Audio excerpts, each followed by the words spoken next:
Everyone, Sean Kidney from the Climate Bonds Initiative here. We're waiting a minute or two more for more participants to log on.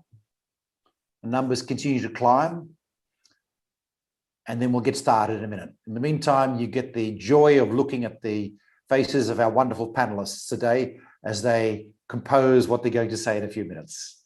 Let's see who's most anxious about their comments through this. But we'll start in just a couple of minutes.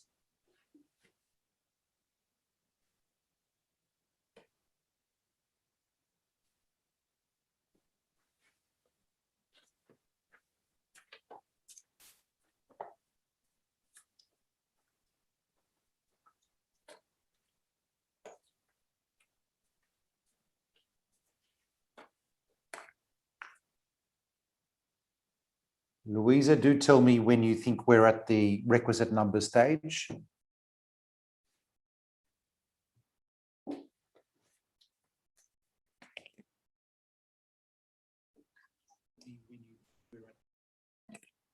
Make sure, everyone, you've got your coffee or your tea or something, a drink of your choice to prepare yourself through this, because this is going to be an exciting webinar.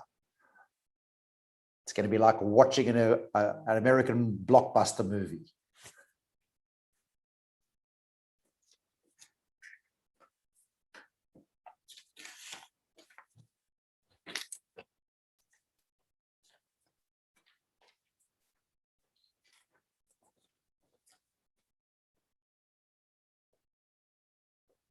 Okay, I might get going, Ivy.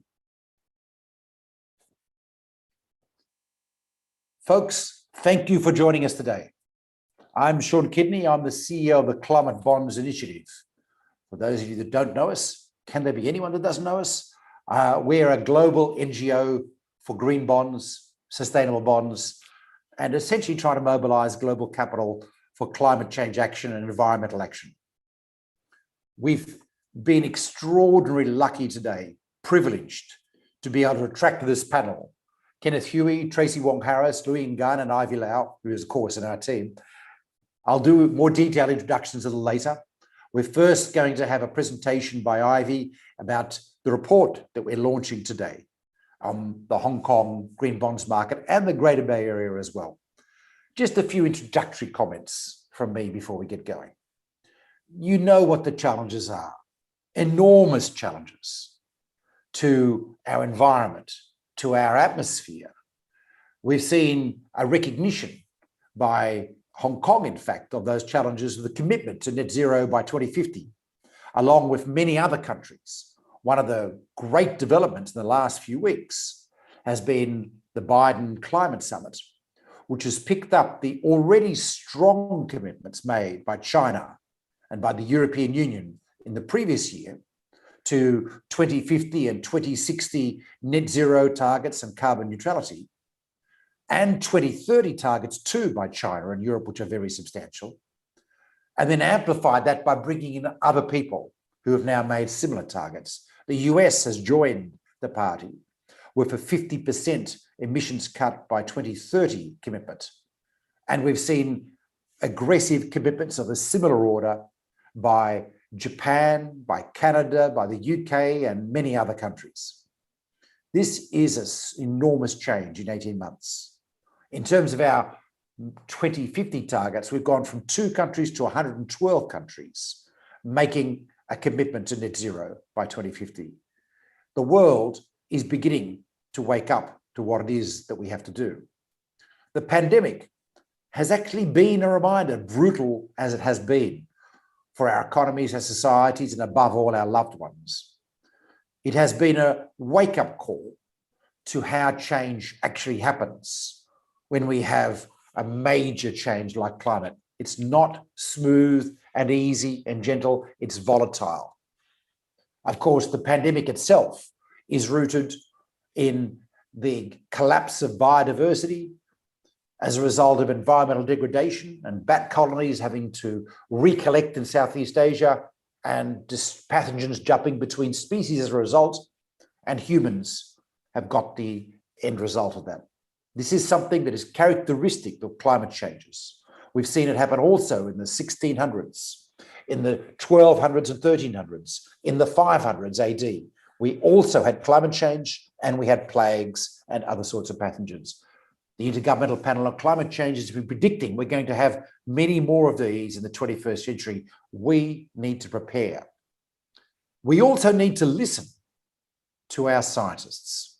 If there is one lesson to take away from 2020, is a critical importance of listening to our scientists and acting quickly. When we don't act quickly, when we dither, we get the mess that we've seen in the US, in the UK, in Brazil, and now India. When we allow things to go on for 3 or 4 weeks, we're saying, yes, that sounds really tough, we'll get to it. The pandemic gets away from us. And we are still suffering dire consequences in so many countries around the world. Of course, that's exactly the lesson for climate change. We have to listen to our scientists and act quickly. We are on the global stage now with the new commitments by different governments beginning to act, beginning to listen and beginning to act. We've got a long way to go. 2030 is close by. We've got 9 years now to get emissions globally down 50%. The green bond market, the sustainable bond market, has prospered extraordinarily during this process. We now have something like $1.8 trillion outstanding globally, US dollars, of sustainable bonds. And we expect this year to see close to $1 trillion US of issuance globally. That is one hell of an increase.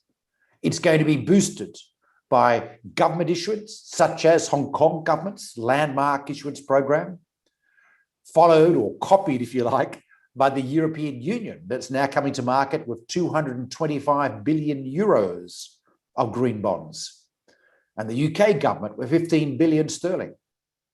We're seeing a rapid growth of property-related green bonds around the world, such as we're going to hear about in Tokyo and in many other sectors.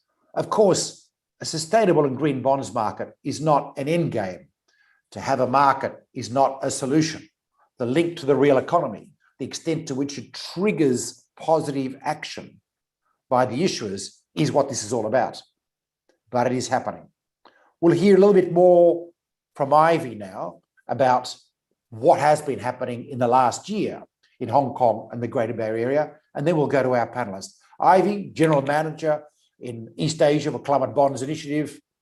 We are so lucky to have her on our team, I can tell you. Please, Ivy, go ahead, give us the highlights.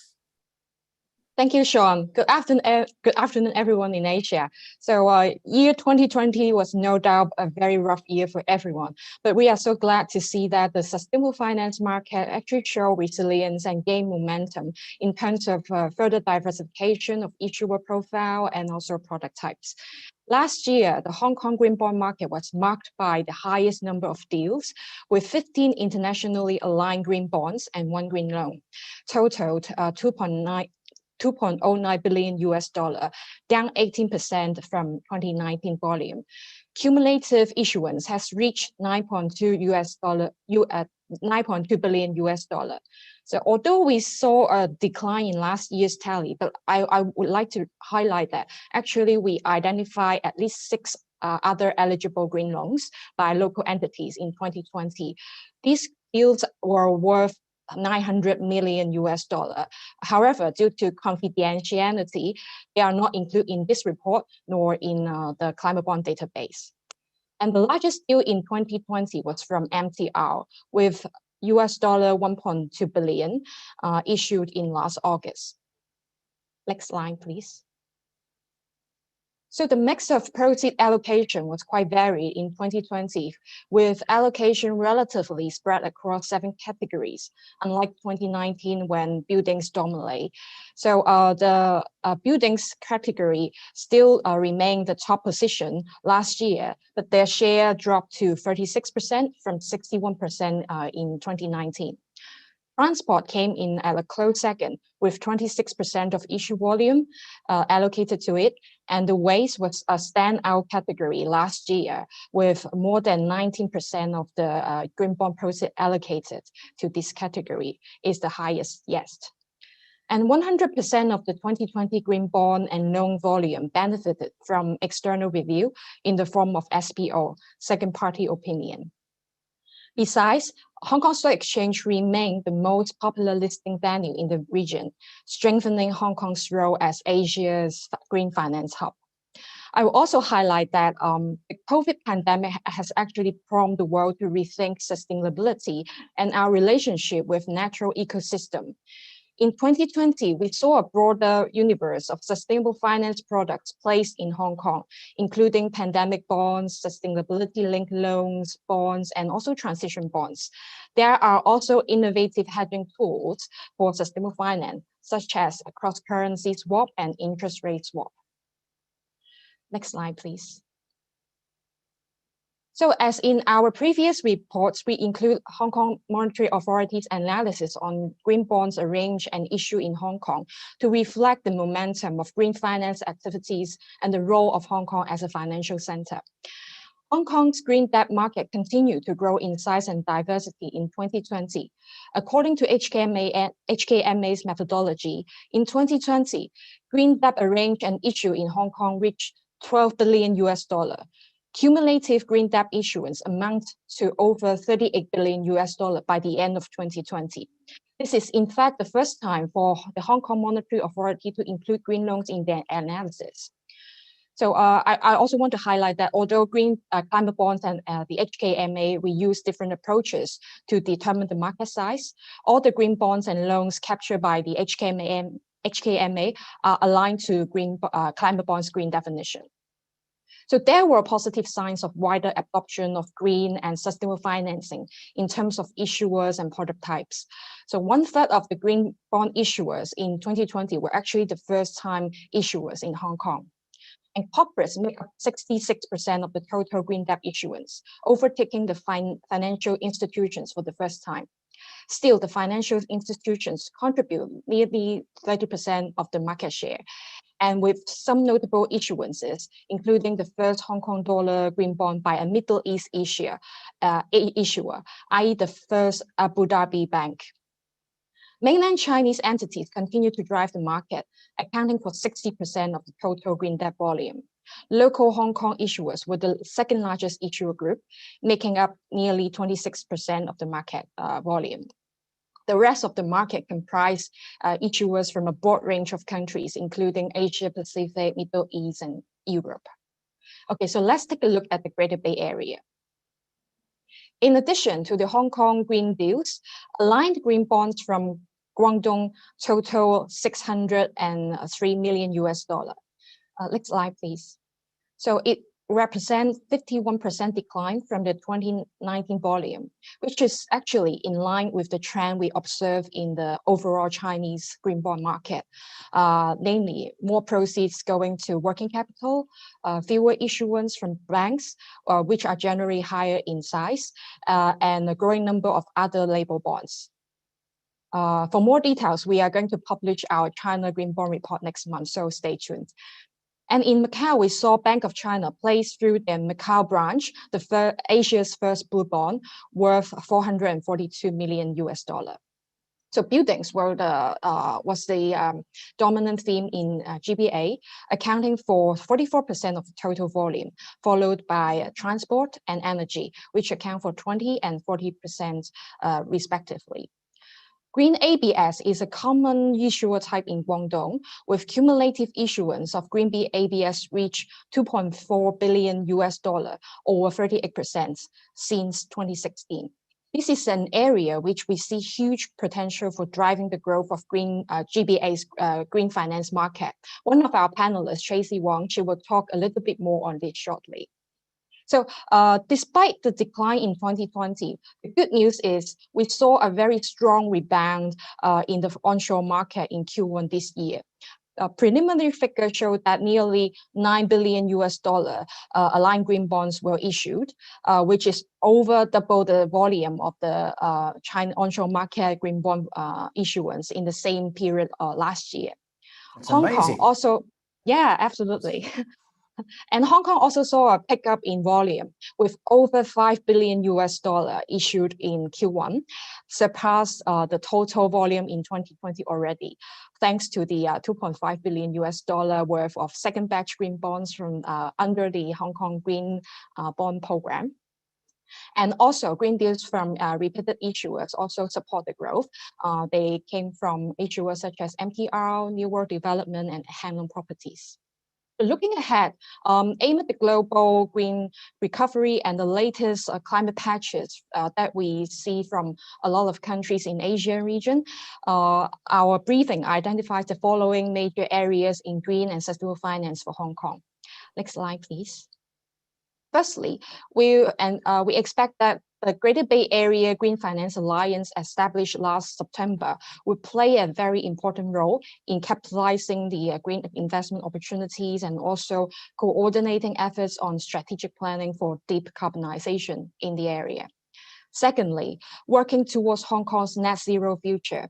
The governments, regulators, banks, investors, and private sector should join hands in devising decarbonization strategies and action plans at sectoral level with the support of extensive policy tools.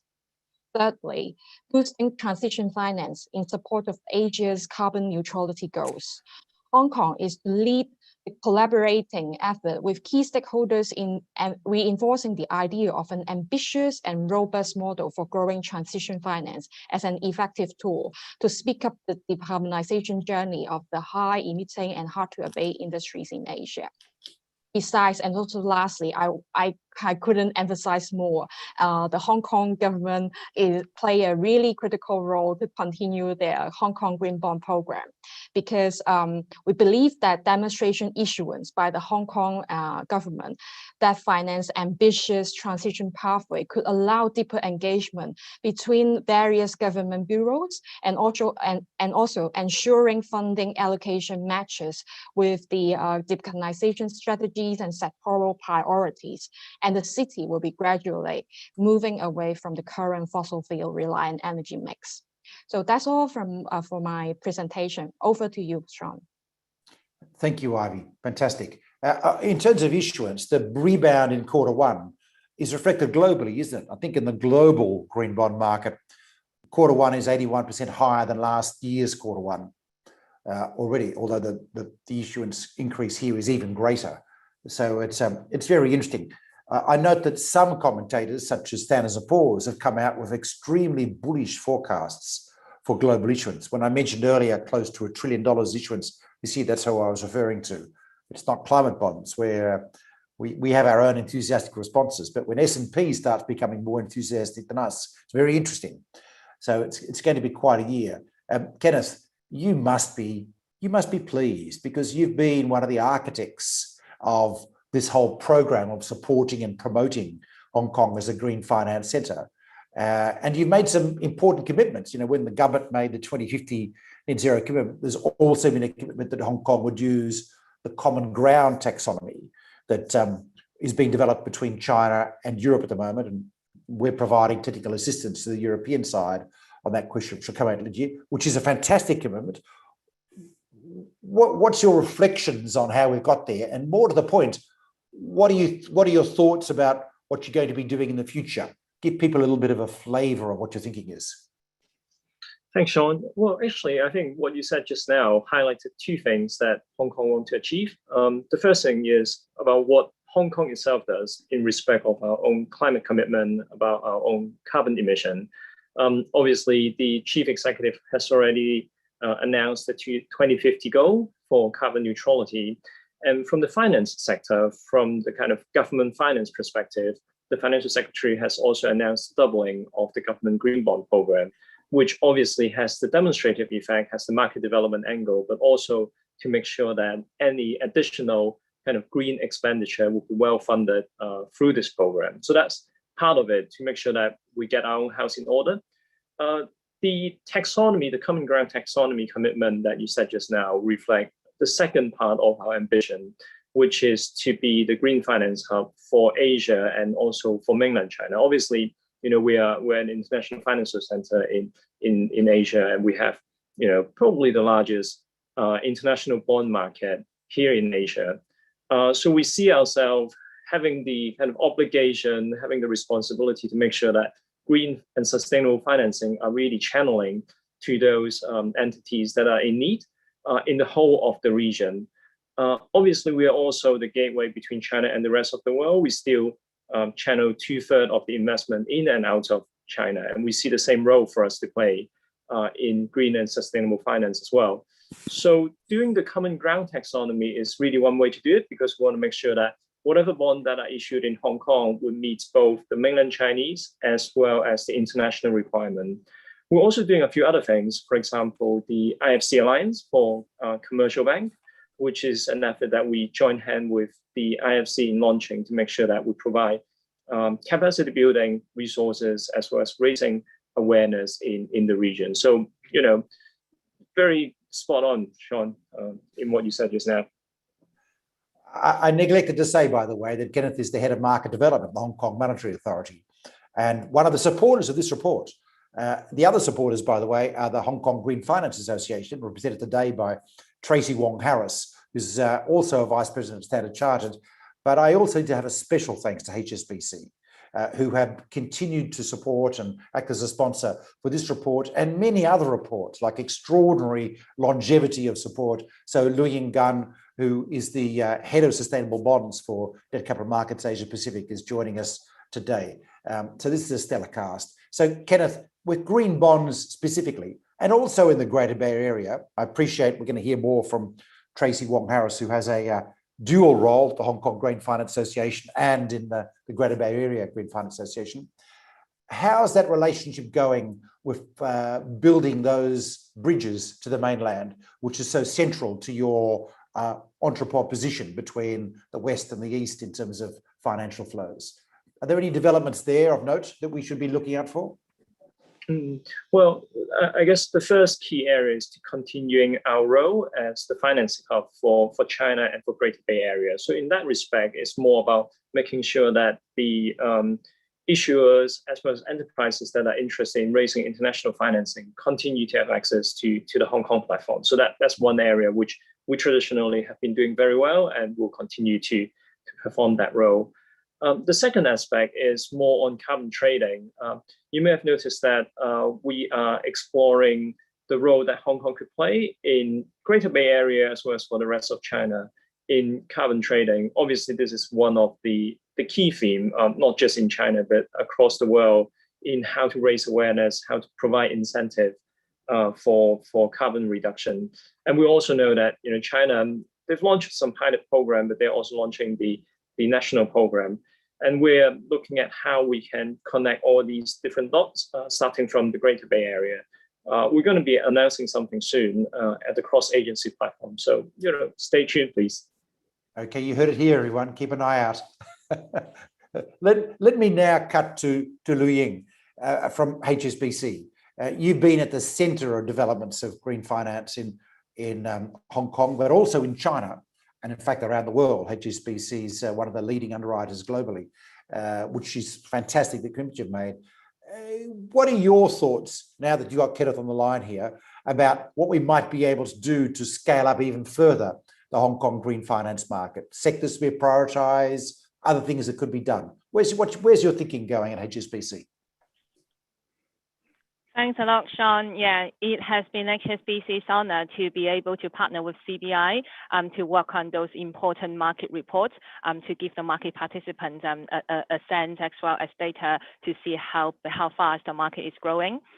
In terms of Hong Kong, I think it's an interesting thing that just some colleague point out to that my screen is saying that Hong Kong is not just a city, it is a story.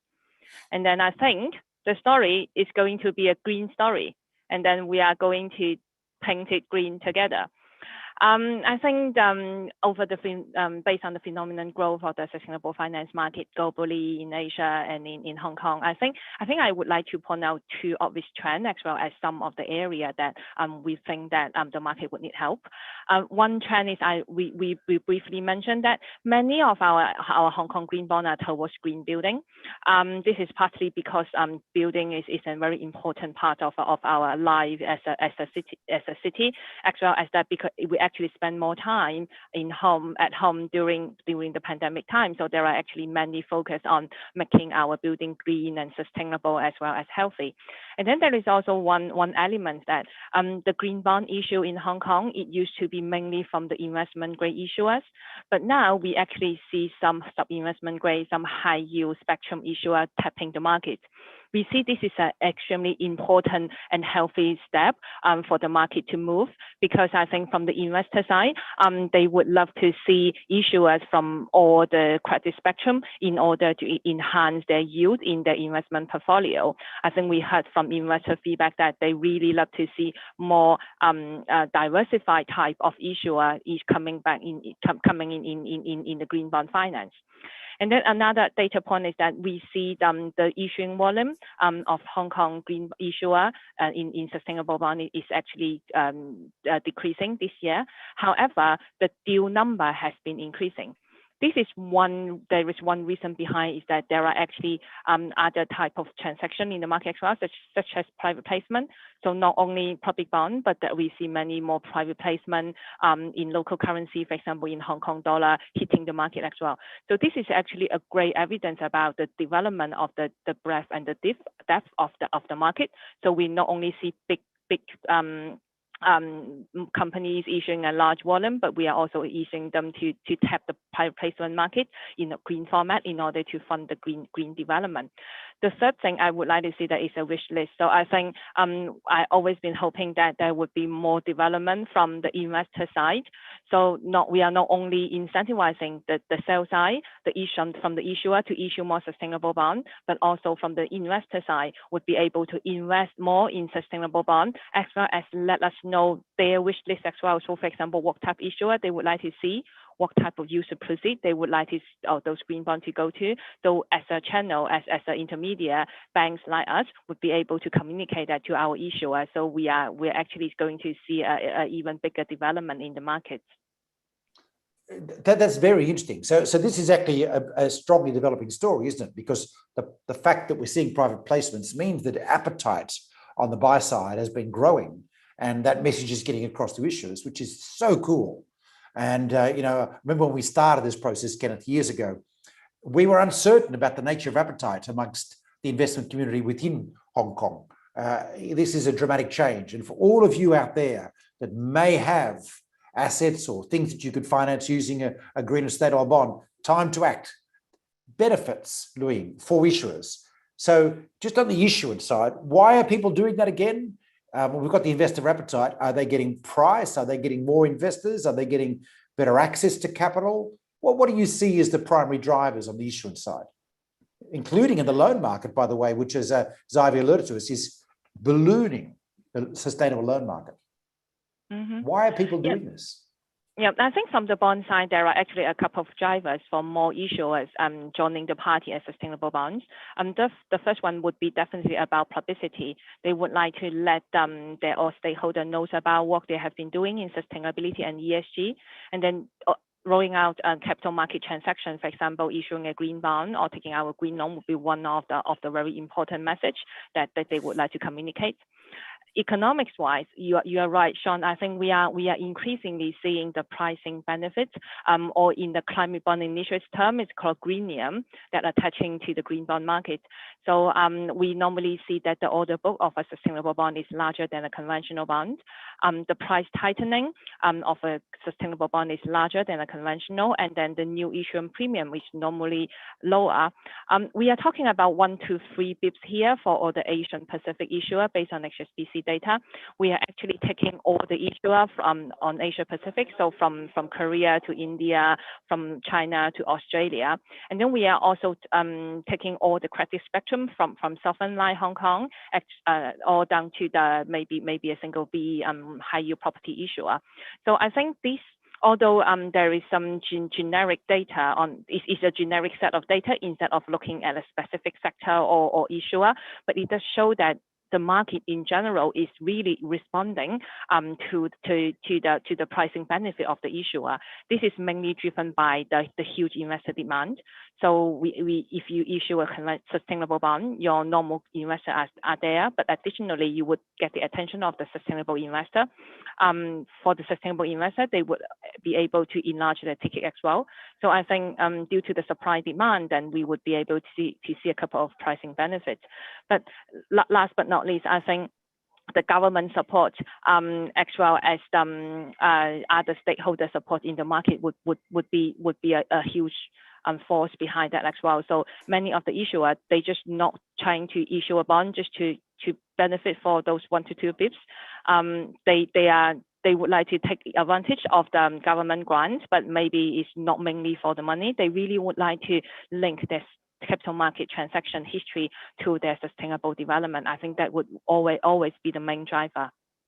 I think that makes a lot of sense. The recognition involved is starting to be important because the government grant's important, but not huge in the scale of a bond issuance. It's a relatively small amount. It just helps. But you folks, everyone out there, you've heard it today from Lu Ying.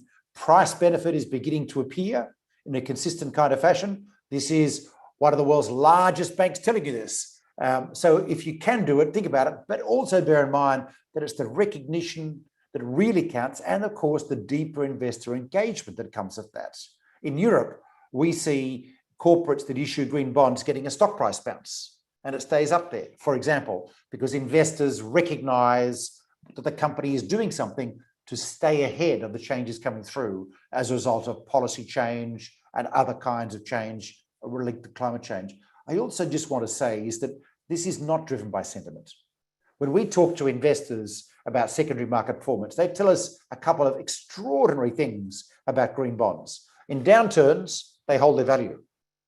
So in the old days, when President Trump put out a tweet and suddenly the market went haywire, ordinary bonds would lose value and green bonds would just keep trundling along with the same value. That is gold dust for the fixed income market, where defensiveness is the key. Larry Fink once said, the head of BlackRock, he made his money not by giving investors yield, but making sure they never lost their money. So capital retention is the name of the game in fixed income. As well as that, last March, I had one of the world's largest investors tell me that while bond markets froze and there was no liquidity for a while there, at least in Western markets, green bonds remained liquid. This is extraordinary. The confidence of green bond buyers and sellers that market will keep going, there wouldn't be a material change, led to liquidity when there was no liquidity of others. Of course, if you're an investor, this is gold dust, and this is what is driving secondary market demand, which is leading to primary market price depression. So it's not sentiment, it's hard heads that are making this call about price, which is why you're now seeing this price differentiation beginning to appear. But it required liquidity and scale to flush out this story, to get price discovery going. And for that, we've got to thank the Hong Kong government for their large issuance program, which has injected liquidity in the market and demonstration. And fantastic to see that being up now.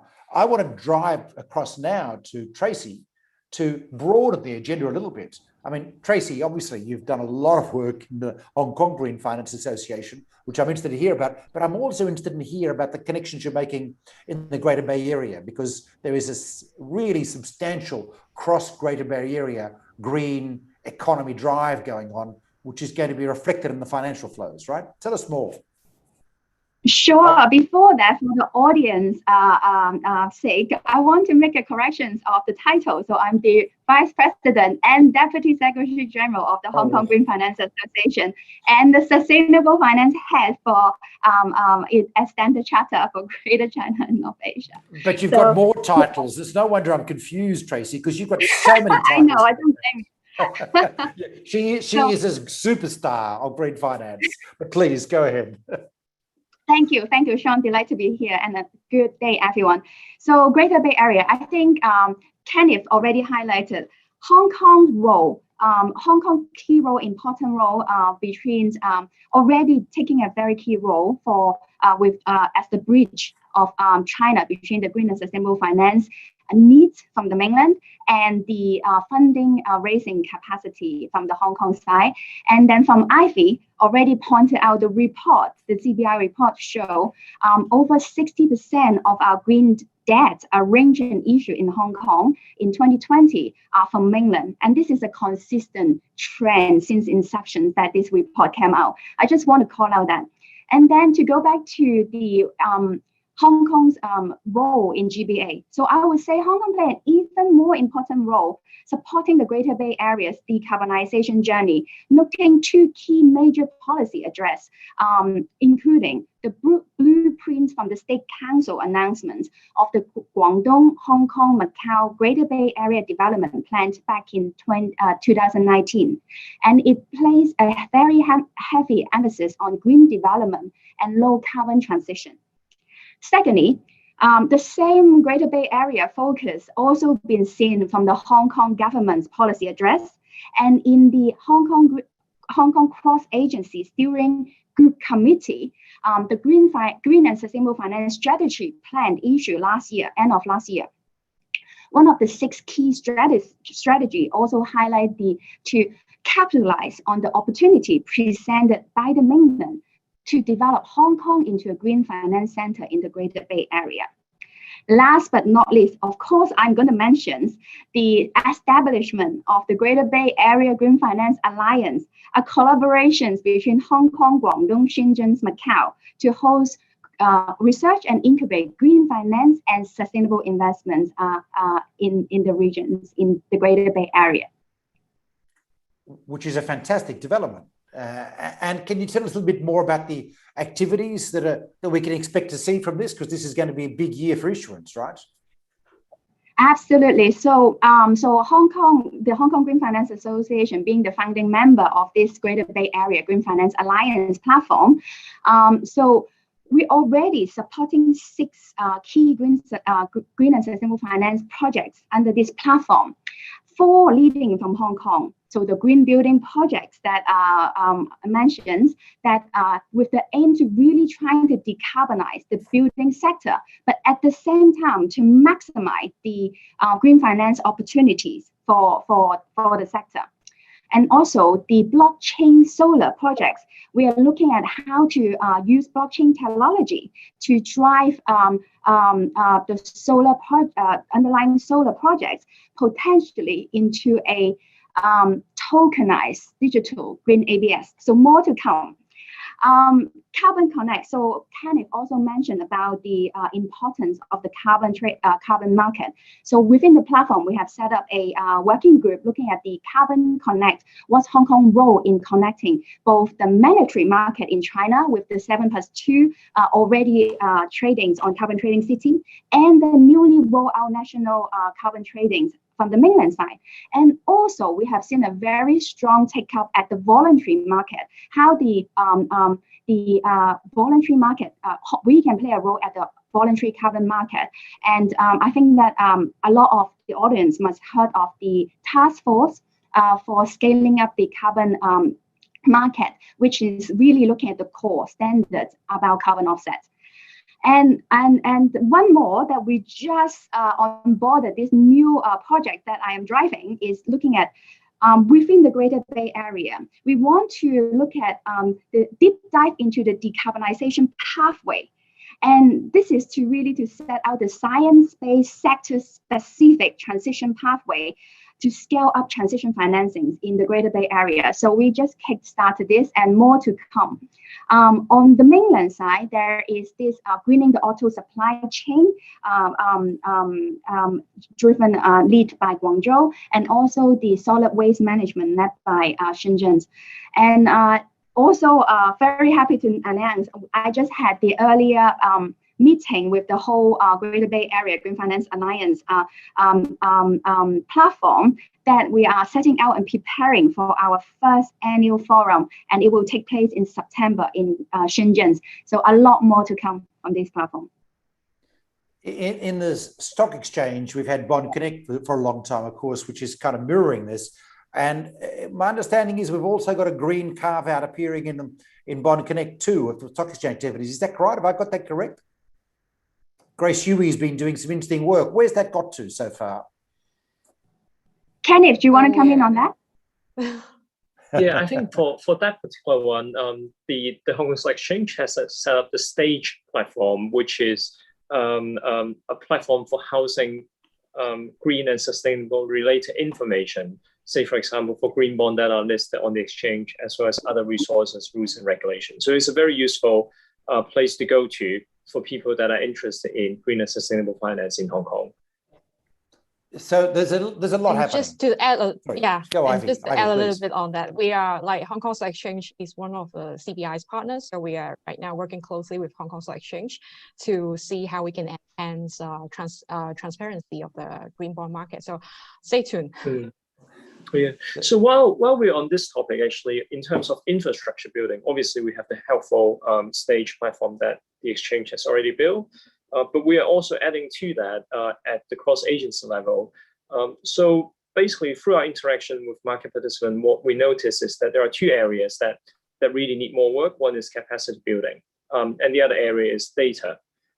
So at the cross-agency level, we're now setting up a platform to bring in market participants, to bring in academic, and to bring in the regulator, as well as government agency as well, to develop these two areas. Again, we're hoping to make an announcement about how we plan to go about this very shortly. So again, please stay tuned. Fantastic. I should mention that also globally, Climate Bonds is involved in the Future of Sustainable Data Alliance, and SIFMA, based in Hong Kong, Matthew Chan's based in Hong Kong, is a key part of that alliance. So we hope to be able to support you with further data solutions. Bloomberg, Refinitiv, and other organizations are part of that alliance going forward. So folks, a hell of a lot happening, as you can see. Transitions, the next frontier. We put out a paper at the Climate Bonds Initiative last September, an annual conference, about the importance of starting to have a narrative and discussion around how to transition our economies and our high carbon industries to low carbon, and still in line with the climate change goals that we've set ourselves, but tackling areas that we haven't been able to tackle as successfully as we should in the past. Of course, in Hong Kong, we've got some challenges. The energy system, for example, with a minimal footprint to be able to do renewables. There has been a shift in the past to build fossil fuel, as in gas, to replace coal, which is going to be challenging in the context of our new targets going forward. But there's a lot of other areas of transition, steel, cement, and so on. So a question to all of you really is, what's the thinking been in Hong Kong so far about how we make this idea work, either as transition bonds or just transition investments that might issue green and sustainable bonds? The naming of the bond isn't the important factor. The important factor is how we encourage these markets to come, these companies and organizations to come to market based on their transition plans going forward. Lu-Ying, perhaps can I talk to you first about what you're seeing in the Asia Pacific area around this narrative around transitions and how strong it's becoming in your view? Yeah, definitely, Sean. I think transition finance is an extremely important area to look for, especially for Asia Pacific, especially for developing side of the world. I think, as Tracy mentioned, I think in Hong Kong, we try to do quite some work on leading the transition finance. For example, the Hong Kong Green Finance Association, we come out with a transition paper focusing on China and Hong Kong development. And I think Tracy also mentioned some very exciting development at that. They would be developing a transition trajectory guideline for the Greater Bay Area. So we really would like to see more of that industrial support and sectorial guidance and data becoming available. We have helped a couple of issuers tapping the transition finance market. For example, Capco in Hong Kong, for example, CCB and Bank of China, the big banks in China. I think each issuer would have their own understanding and they are entitled to their view on the transition. So we also hear that some investor or some market commentators, they are also expressing their view as well. We are thinking that there would be some work need to do in order to do a reconciliation about what kind of needs from the buy side and from the sell side. I think one important and then I think would be essential exam question to answer is that we need to set a decarbonization trajectory which are applicable to the local context, probably in a national and sectorial context as well, in order to be realistic about what can we do, especially for developing country, in order to contribute to the transition journey to Paris alignment scenario. And then there are some exciting developments from Japan and from Malaysia recently. They issued their national green finance taxonomy or transition taxonomy, which is trying to address those questions. But I think largely in the market, the exam question remain unanswered. And then we are increasingly seeing this is actually one of the drawback of the transition finance market, because I think many of our issuers, they actually have a good transition project, for example, with significant climate benefit emission reduction, but they are still on hold about tapping the transition finance market because they don't want to get negative commentary and publicity. So I think it has been quite a burning question for all of us now, how to define transition in the local context, taking into account the affordability consideration for many of the developing countries, for example, in ASEAN. And I think there are many, for example, investor, we really would like to hear investor as a group to tell us what kind of project they would like to see as transition. Some of them may set in quite a high bar, may be only applicable for parts of Europe or in the US. So we still need to do the reconciliation and do more work on bridging those views to Asia Pacific context. But we really would like to hear what the investors think about, and then how we as a bank, as advisors in the market, how we can do better to support the development. Interesting area, and as you know, Lu, I've made some comments in the media about different transition bonds. We're really keen on the transition theme, but we're concerned that it needs to be consistent with our environmental objectives. For example, Hong Kong's 2050 net zero target, and of course, China's carbon neutrality target. Our challenge is that the science hasn't caught up with our targets yet, and we're still figuring out. And so people will hear in the media discussions about things like fossil fuels, like gas and so on, and whether it qualifies or not. Those discussions are essential because we are in the process of trying to figure out now what are the right transitions. To give you an example, if Volkswagen was to build a diesel car plant outside of Augsburg in Germany, which would achieve about a 15% reductions in emissions over the existing diesel plant, it sounds good. Hey, what's wrong with 15% decarbonisation? The problem is that when we look at what the transport sector has to achieve to meet our global and our national targets, it's steeper than that. We've got to get better than 15%. They need to be shifting to electric vehicles like all the Chinese manufacturers are doing, and hydrogen. And in fact, they build a diesel plant, they're blocking the opportunity to build an electric. So understanding what a minimal bar, a middle rate of transition needs to be in an industry, then becomes a critical thing for us to then understand what are the right kinds of transition investments. And we haven't done enough of that work. In the EU taxonomy, which we've been very involved in producing over the last few years, we do have a whole discussion about transition, and that'll be reflected in the Common Ground taxonomy, we hope, subject to what PBOC is comfortable with, which will provide some guidance in this area. But I think the key point you're raising is we need guidance because these things are challenging. And you will see, everyone out there, some arguments in the media about what's in, what's out. Think of these as necessary, important, and healthy as we go about working this out. And then later this year, we will see some crystallization of guidance to help guide the market. But of course, Tracy, you've mentioned that in the Greater Bay Area, this is a part of the narrative and discussion as well. Can you tell us any more about that, about where the thinking is going in the Greater Bay Area? Yeah, so I want to also call out that since we're talking about the curve, right? So thank you for the Hong Kong 2050 Now platform.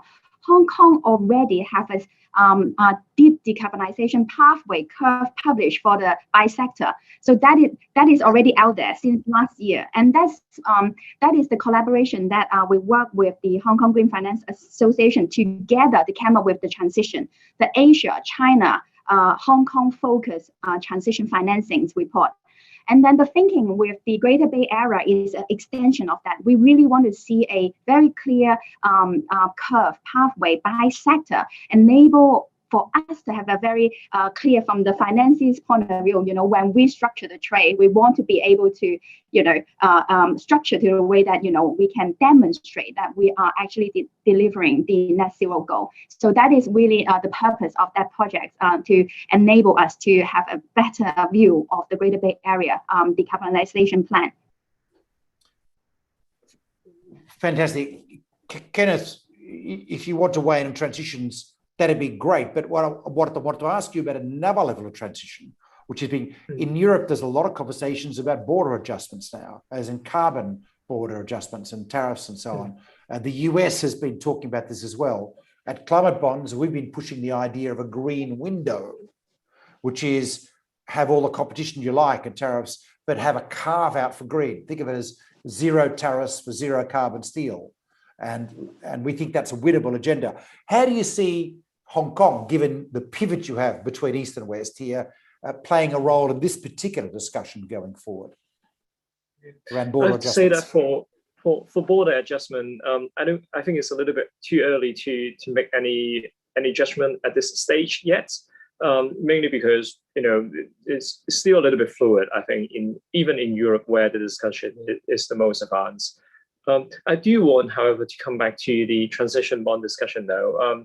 I think we had this discussion before, Sean, and I also kind of appreciate what Lu Ying said just now about investor. We need to hear from the investors what exactly they're thinking about, because I know in Europe the authorities are taking a pretty active stance. Here in Hong Kong, we keep thinking about that issue, partly also because in the context of the green and sustainable finance scheme, we do need to have some kind of yardstick to measure what is and what is not eligible. But it's pretty difficult to set up black and white distinction. We don't want to stifle the market, but we also don't want to be accused or don't want to be promoting kind of greenwashing. So hearing from the investor is key. For the government or the HKMA's perspective, we obviously try to strive for the highest standards. So as you would notice from our own, say, for example, the government's green bond framework is meeting the highest standard, both in terms of content and in terms of the process and, external review and all that. But to have something that's applicable to the broader market, I think we do really need the market participants' input. Good point. So I guess that's something for us to, Lu Ying, to do more of, and Tracy to do more of this year, to channel and garner and make visible, right? This is clearly a Hong Kong Green Finance Association kind of activity. And we'll support you on that. Ivy, you've been keeping an eye on questions that are coming through. Please do tell us any questions you think we need to cover going forward that haven't already been addressed. I've been trying to keep an eye as we go forward. We've got about only a few minutes more left. So last questions, and then I guess where this is all going. So what does the future hold? From the Hong Kong Monetary Authority's point of view, you've had a success. We've had a success as a Hong Kong community and a Hong Kong government in terms of driving this market, seeing the government issuance actually provide the liquidity and provide the boost that was needed in this area. And now that's moving across the whole Greater Bay Area. How do we make this a really big thing so that those 2050 targets are committed to look easy rather than hard? Where are we going with this, Kenneth, in the long run? And I appreciate this is not about asking for announcements for Hong Kong MA, because there's obviously a very clear and difficult protocol we have to do this there. It's more just broader thinking for the Hong Kong community. Any thoughts on that? Yeah, I think we've covered today already, infrastructure, market forces, awareness in general. One area that we haven't covered, which is not always welcomed by the industry, is regulation and rules and requirement and all that. I know regulation is not something that typically the industry welcome, but I think they also play an important role in ensuring that we have good disclosure, in ensuring that we have good risk management, for example, and the commitment that Hong Kong regulators make to have mandatory 2025 TCFD compliance disclosure, for example, is something that we believe would really help promote transparency in the market and help the industry grow. Likewise, as financial institutions, as banks, as they incorporate climate risk in their risk management model, naturally financing would flow to areas that are green, that are sustainable. So I think these things kind of play hand in hand. That's a really important point. In fact, we've got a question here about regulator scrutiny of green bond proceeds as well. The whole issue about disclosure and requiring disclosure, which is a discussion in Europe and the US and Japan as well, is a critically important. So that's one flag. Going across to Liu Ying, what do you see as the direction of the market, and throw in a little flavor of the big opportunities if you can to get people excited? Yep, I think for the development trend, definitely we will see the sustainable bond markets continue to grow. I think we would be seeing some exciting trend this year. Some of them are already appearing. For example, we see more sustainable bond products, not only green bond, climate bond, social bond, blue bond, COVID bond, etc. We are now seeing an entirely new type of structure called sustainability linked bond (SLB), where the use of proceeds doesn't really link to specific project. However, the bond characteristic actually linked to the issuer's sustainability performance. We see the market has been pay quite a lot of attention to this new product. Many investors actually like this structure because they really would be able to see the tangible commitment and benefit or penalty that if the issuer able to do it or fail to do it. So I think one of the key products that the market is now watching would be SLB. Even this would be for China onshore market as well, because NAFMI, the regulator, actually issued some SLB Q&A just a couple of weeks ago, and then we have seen the first SLBs issue in the Chinese onshore market already. So this is definitely the new product developing. Another type of new product is that even outside the capital market, then we see, as Sean, you mentioned, the loans and other products, for example, GTRF, for example, green deposits, they are also growing at a phenomenal rate, and then it would be able to help different type of client to meet their green business need from different angle. And then if we not only talking about corporation and industry, then hopefully we will be able to see some more retail products offering from banks, and then for example from public sector, we are hoping. And then as Tracy mentioned about involving digitalization and the latest fintech into the green world would be one thing that would excite many people. And then I will stay tuned to hear about the latest development on the Green Finance Association. It sounds like a cue to you, Tracy, but the sustainable loan issue is bonds and market is really important development, isn't it? Tracy. Thank you. So I would agree with Liu Ying, and I'm a big fan of sustainability-linked product, and I do think sustainability-linked loan products, it will be a big uptake, and it's good that we can hold the borrower issuer accountable for their particular agreed KPI on that. So I'm a big fan of that. But in my mind, growth area, there are 4. We talk about green building, we talk about carbon market, we talk about transport a little bit, but I think I want to add to one point which Ivy already mentioned earlier about green asset-backed security. So I think this is another great tool. One, it improves the access of capital for small-scale green projects to package up smaller-scale projects to securitize into bond format that the international investor can get into. Secondly is you can benefit from recycling the capital to inject liquidity back into the market when the primary issuance now building up, right? So I think this is a great tool. But I think the key for this to be able to scale up is to be able to issue this in an international format where the international investor can get hold of and accept it. So with that collaborations between mainland Hong Kong really is the key to open up this asset class. Very interesting point. With the sustainable loan bonds market, I'm going to say from the climate bonds perspective, we are thrilled. We think this is a fantastic development.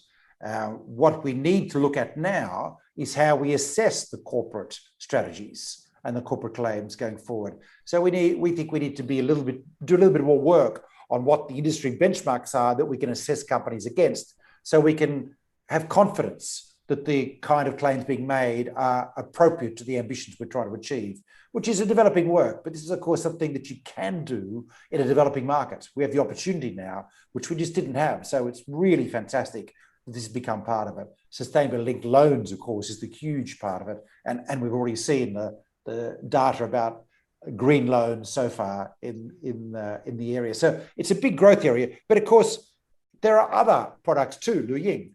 Social bonds have risen to be a huge slice of the sustainable market over the last 18 months.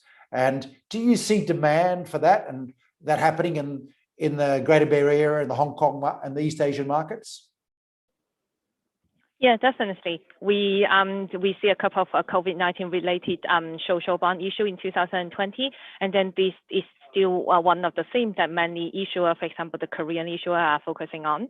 And I think we are entering another stage of hopefully the COVID-19 situation. And then, for example, the vaccine, which is one of the top requirements for many of the country to safely and successfully fight COVID, would be one of the investor and issuer focus. So we are trying to see whether vaccine would become one of the themes that we'll be able to do. And then the other themes in social, for example, gender equality, for example, how to help disadvantaged community to get affordable housing, affordable basic infrastructure, for example, education and healthcare. That's always been on top of the agenda for many of the issuers. So in Asia Pacific, we haven't seen as many public sector issuers coming into the sustainable bond market like in the European and US. I think Hong Kong, and then driven by lots of strong support from Ken and his team, is doing a very pioneering.